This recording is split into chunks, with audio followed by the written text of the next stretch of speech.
Узган җәйдә Мөслимдәге Җәмигъ мәчетенә якын гына урында Мөслим хәләл үзәге төзелеше башланган иде. Быел биредә иртә яздан эш кайный. Бу үзәктә кафесы була, хәләл инде сату үзәге була, аннары соң класслар һәм конференц зал була, аннан инде гостиница да булырга тиеш. Анда инде безнең балаларны укыту мөмкинлеге дә туа, төрле хәләл мәҗлесләребезне дә үткәрергә мөмкинлек туачак.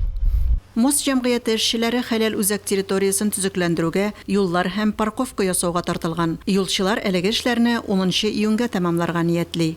Кирү өчен, чыгу өчен юллар ясыйбыз, парковкалар төзибез. Ничә машинага исәпләнгән була инде парковка? 30 машинага якын парковка урыны. Менә бүгенге көндә 3 КАМАЗ гравий ташый аслык өчен. Грейдер, 1 каток бу хәләл үзәгендә.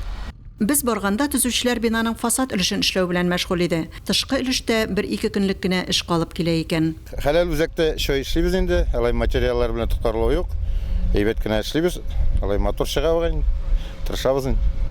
Фасад эшләрен төгәлләгәч, эчке эшләрне башларга ниятлиләр. Бүлмәләрне бүләсе, җылылык һәм канализация системасын, су һәм электр челтәрен эшлисе бар. Икенче катта кухня, кулинария урнашачак. Мәҗлесләр үткәрү өчен зур залда шунда булачак. Әллә каян балкып торучы заманча бу бина мөселманнарны җыеп, туплап торучы үзәк булыр дип көтелә. Хәләл үзәк безнең шушы мөслим җирлегендәге мөселманнарыбызның бер җыелу үзәге булачак.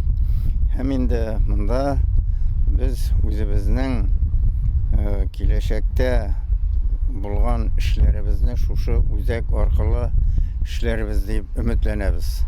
Әлфинур Ногманова, Айрат Фазилов, Мөслим телевидениесе.